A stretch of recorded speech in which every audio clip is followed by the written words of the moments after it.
decía algo.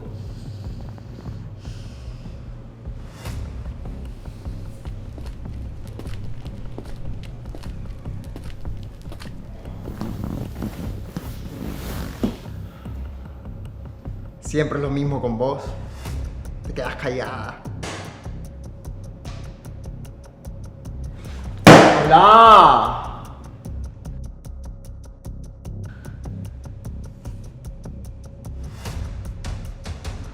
¿Para qué?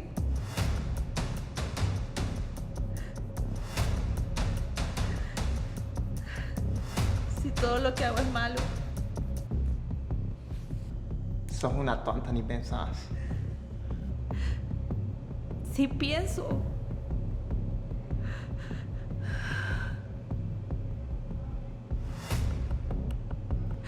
Hago todo lo que puedo. ¿Cómo voy a estar a gusto con esa comida tan fea que cocinas? ¿No te enseñó tu mamá? ¿Cómo dices eso? Sos un malagradecido. Sabiendo cuánto me he esmerado por cocinarte los mejores platos de comida. Todo lo que te gusta, lo he hecho. No puedes cocinar y además está fea, mírate. Te compro un espejo para que te mires.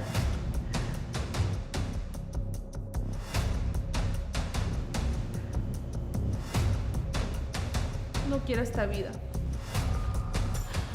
No pienso seguir así. Merezco algo mejor. No voy a permitir que alguien me siga quitando mi vida. Me voy.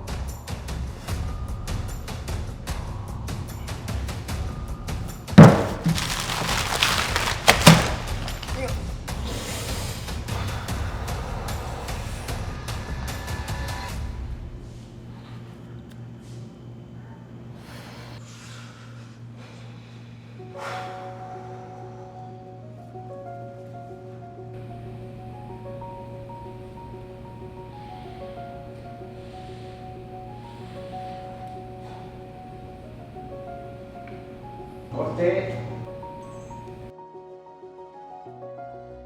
La primera imagen que yo recuerdo del cine, obviamente fue en blanco y negro, en televisión de blanco y negro. Y es una historia bien bonita porque eso sucedió en San Marcos de Colón, el sur. Yo me crié ahí. Y resulta que en todo el pueblo solo había un televisor.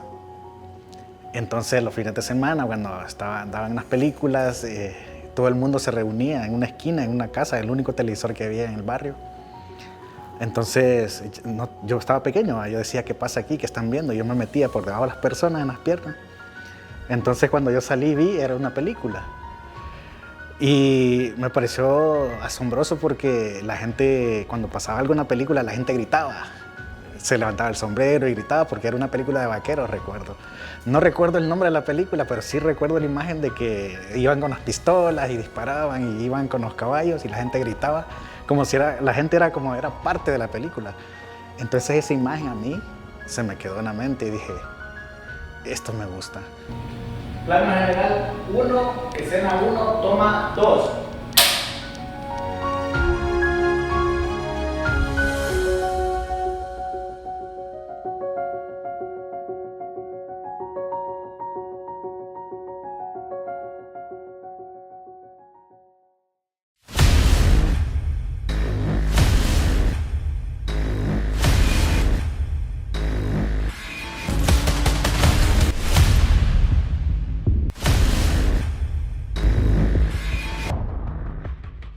El gusto por la cámara llegó tarde en realidad, porque yo tuve bastantes problemas en educación.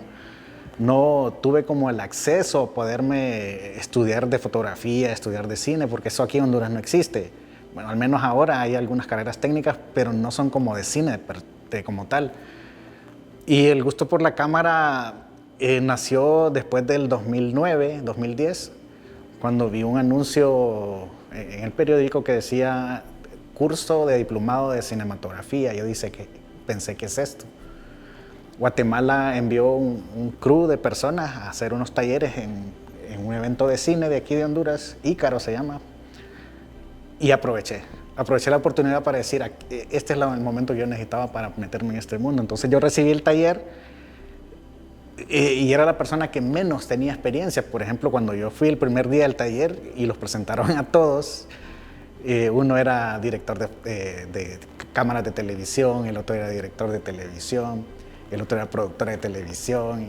Todos estaban trabajando en televisión y cuando yo llego, no, yo soy contador y yo hago esto y lo otro. Entonces todos empezaron a reírse y me dijeron, ahí está bien el contador. Me pusieron el apodo de contador porque yo no tenía experiencia. Yo me metí porque decía el diplomado para todas las personas que quisieran entrar.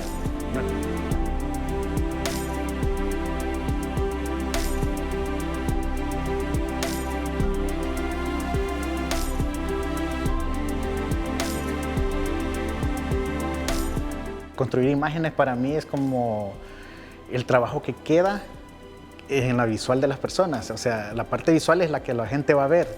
Está bien, la narrativa existe, contar la historia existe, pero sin ese fotograma queda desamparado o huérfana la narrativa. A menos de que sea como una especie de podcast o algo que uno se lo imagina. Pero para eso estábamos en cámara, para darle ese soporte a la narrativa que con imágenes se pudiera contar. Entonces yo prefiero la captura de imágenes.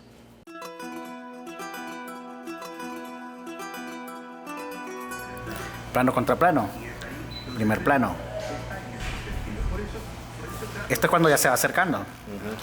Cuando ya va el clímax, ya nos vamos a ir al primer plano, que es el plano más cerrado, y después nos vamos a ir abriendo. Cuando ya decide levantarse e irse, vamos a repetir como este mismo plano, y después ella es la que se levanta y toma como el valor de decir, ok, ahora yo voy a tomar el control de la situación. Vaya, cambiaría otra línea. Ajá, cambia la línea discursiva y la tensión. Cuando uno estudia fotografía, le enseñan toda la parte técnica, ¿verdad? Cómo setear la cámara, qué temperatura usar, cómo usar el balance de color o el exposímetro. Pero hay algo que solo uno lo puede hacer cuando quiere trabajar en dirección de fotografía.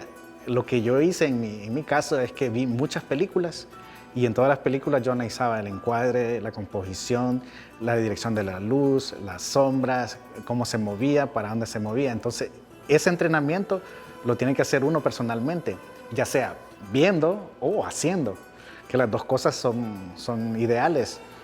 Y después, cuando uno se acostumbra, regularmente cuando anda, por ejemplo, en un atardecer, camina por el parque o por el bosque y uno mira la trayectoria de la luz y uno piensa, aquí me gustaría tomar una fotografía con esto, cómo se ve esta imagen, con cierta exposición y con un diafragma, porque así me gustaría que me saliera la foto. Es decir, uno cuando ve a su alrededor ve la luz, ve la sombra, entonces uno se imagina la fotografía, aunque uno no ande cámara, uno está pensando cómo tomaría esa fotografía que está viendo en ese momento.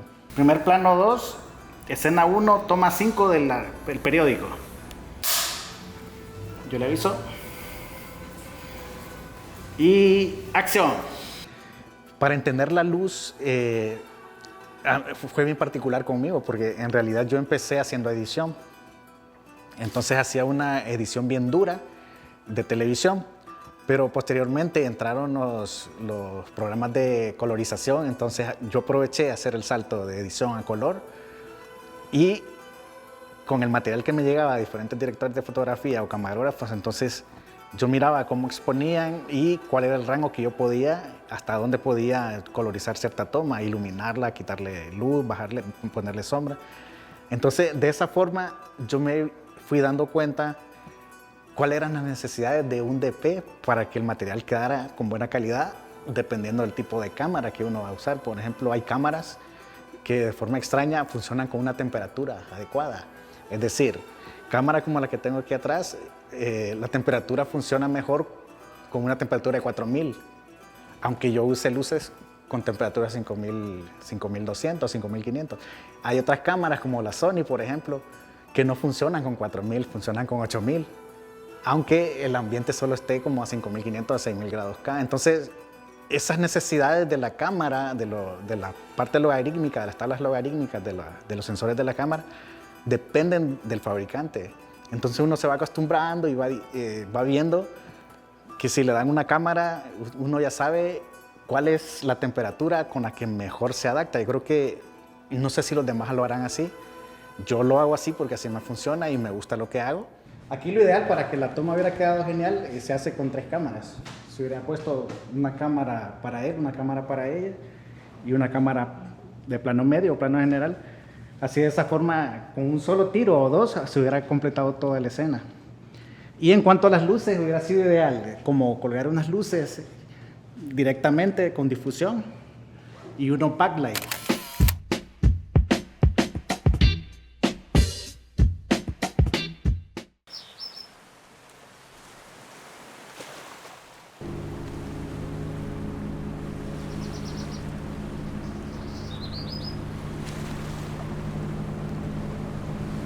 Ai liru la lu du ve yo li pui du la fue chu hate ai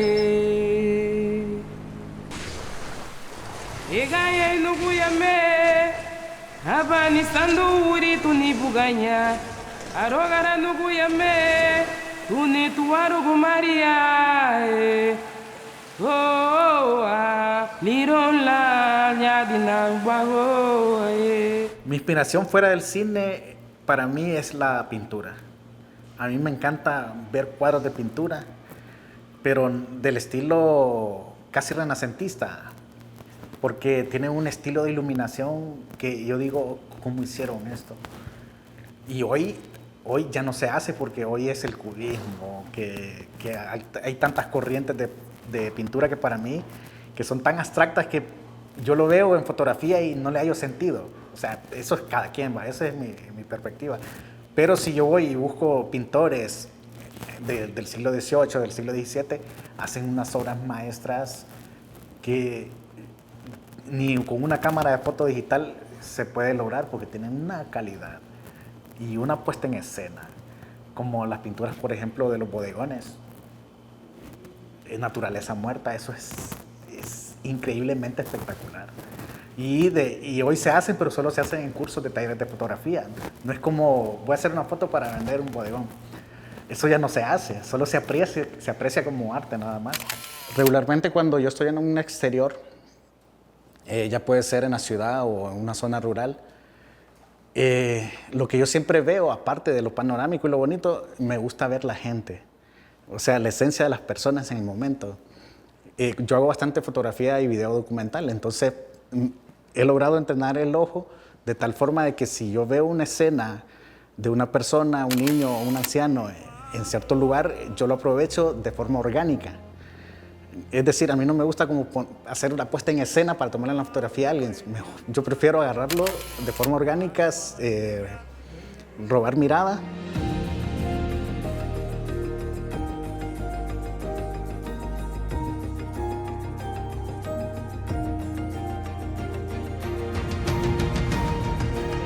De hecho, cuando uno hace documental, uno tiene una escaleta, tiene un guión global, pero no específico. Entonces, el documental eso es lo que tiene, que el documental uno puede ir en una dirección y en algún momento que menos esperado lo manda para otra dirección o otra narrativa, que también aportan a la narrativa y a la drama del documental.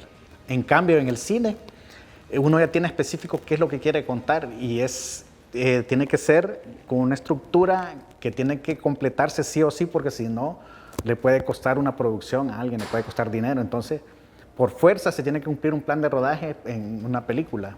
Entonces, ahí es donde entra la diferencia, porque el director de fotografía y el director, el cinematógrafo, ya saben exactamente cuál es el cuadro que necesitan y eso no puede cambiar.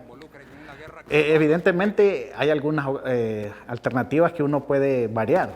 Es decir, si encontró una mejor locación o una situación que le mejore la narrativa de la película, entonces lo puede hacer, pero no cambia. En realidad en la película debe de respetarse la línea del plan del rodaje, porque si no le puede costar mucho dinero. Guárdela. Señor, ellos no tendrán compasión con nosotros. ¡Bien, señor! ¡No!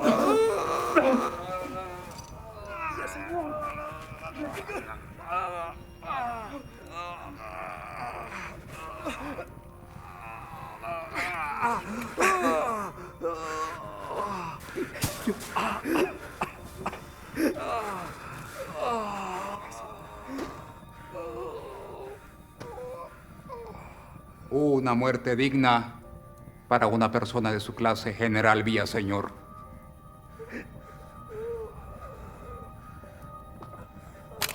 Cuando se requiere trabajar cinematográficamente una escena, eso va a depender de la narrativa o del género que uno va a poner en la composición. Es decir, pueden haber diferentes contextos o matices dentro de una escena, puede ser terror, comedia, y cada uno lleva un estilo de iluminación diferente. En ese caso, yo me baso en algunos directores de fotografía que son como los que me inspiro, y me gusta cómo hacen una iluminación orgánica. Yo prefiero una iluminación tipo Rembrandt, que es como de una fuente de luz principal, y casi todo lo que yo hago, lo hago con ese estilo de iluminación.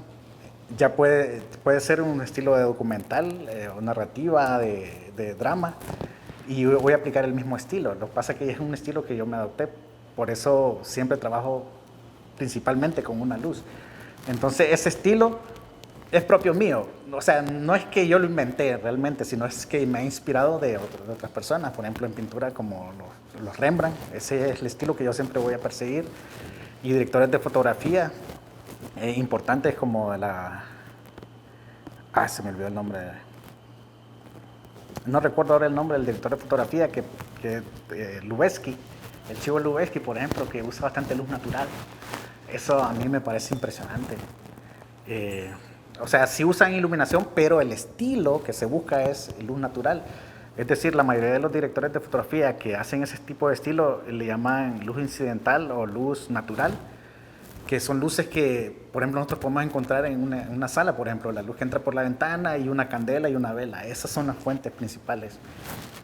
En cambio, el terror, por ejemplo, hay veces ponen luces que no tienen sentido, que vienen de abajo hacia arriba para generar sombra en los ojos. Eso naturalmente no es así en la naturaleza. Cotidianamente no se hace así, pero funciona para la narrativa. Pero no es mi estilo es más drama, más Rembrandt, con una fuente de 45 grados de iluminación.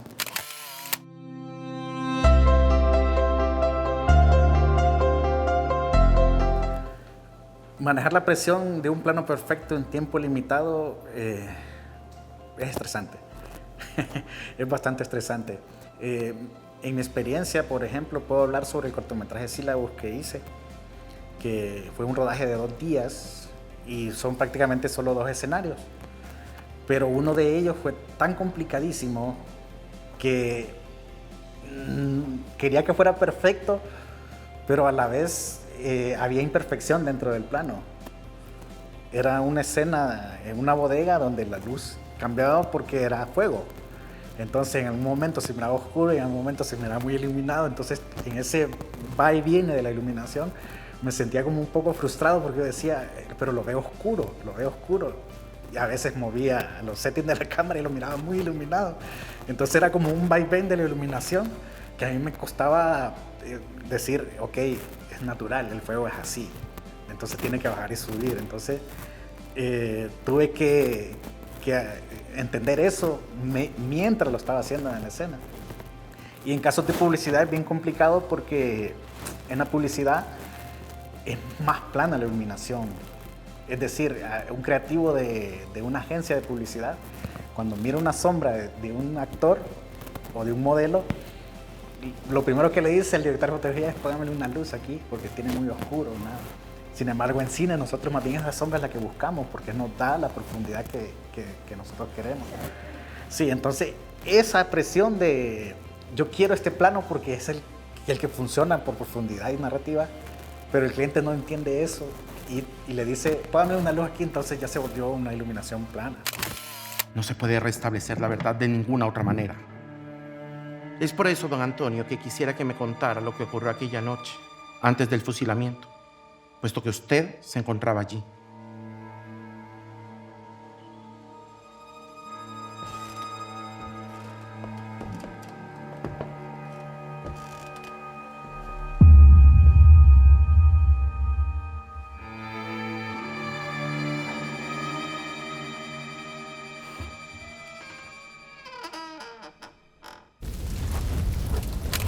Mi mayor reto en un rodaje fue el cortometraje Sílabos. Es un corto que hice la dirección de fotografía y también hice la producción. Era un corto mío, una idea mía, un guión que yo hice, pero era bien compleja hacerla.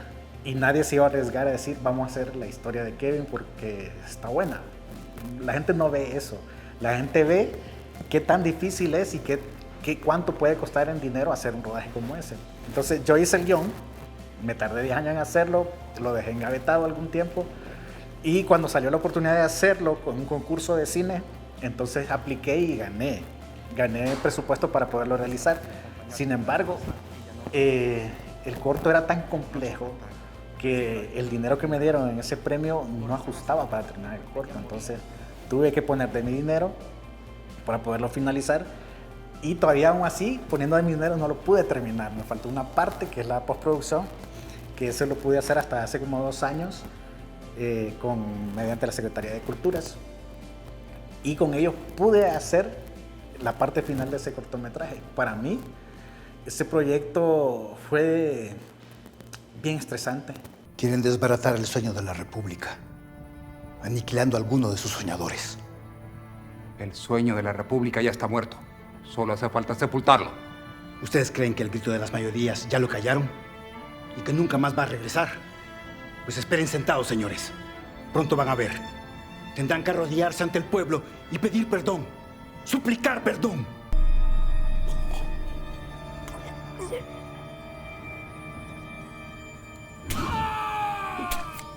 Fue tan emocional que me aislé como 1 año. O sea, me dediqué a hacer otras cosas por mientras salía de la deuda, salía de esa cuestión emocional de ese cortometraje, porque fue tan intenso. Estuve tan pendiente en todas las áreas que, o sea, el trabajo se delegó a otras áreas. El problema es que yo era el productor y también era el DP. Y hacer las 2 cosas no me ayudaron mucho, y también estaba encima de la dirección. Estuve en todas las áreas del cortometraje. Ustedes pueden ver el corto y en los créditos ustedes van a ver Kevin, que sale como 10 veces. Pero fue por el interés de poderlo hacer. Y eso es lo que me gusta del cortometraje. Al final, siento que fue un buen producto, fue un buen cortometraje. Ha ganado varios premios, como 5 premios a mejor cortometraje. Pero el premio más importante que para mí tiene ese corto es que estuve en un congreso de historia de la universidad. Y el corto fue invitado para hablar sobre la historia del contexto del cortometraje. Es decir, no tanto haya sido la parte técnica y visual, sino lo que estoy contando en la historia.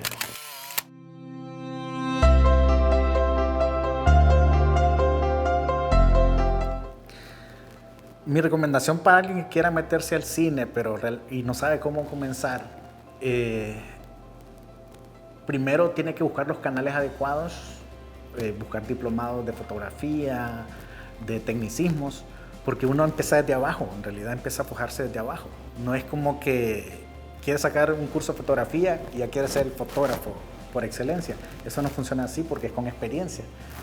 Los grandes fotógrafos tienen años de hacer fotografía, muchos años, porque uno entrena el ojo, entrena el momento, entrena la narrativa.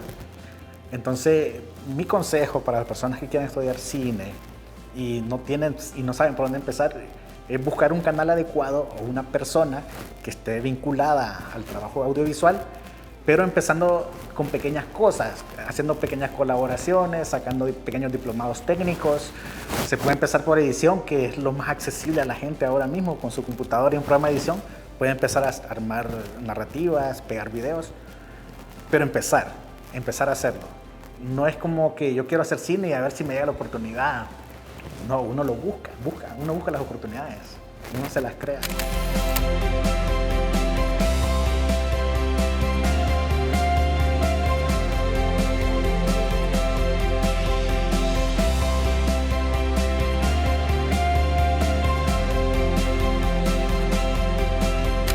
Si mi infancia fuese una película,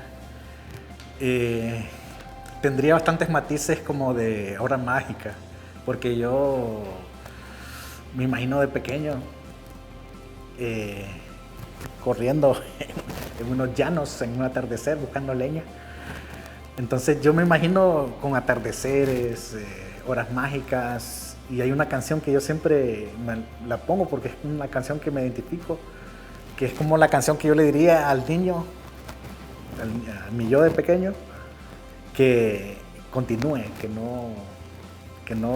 no caiga, que me levante cada vez. Y esa canción se llama No sueñes que todo ha terminado.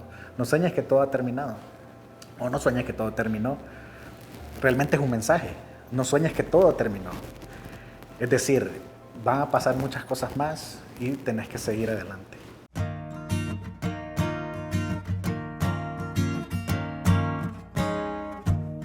There is freedom within, there is freedom without, trying to catch the deluge in a paper cup. There's a battle ahead, many battles are lost, but you never see the end of the road while you're traveling with me.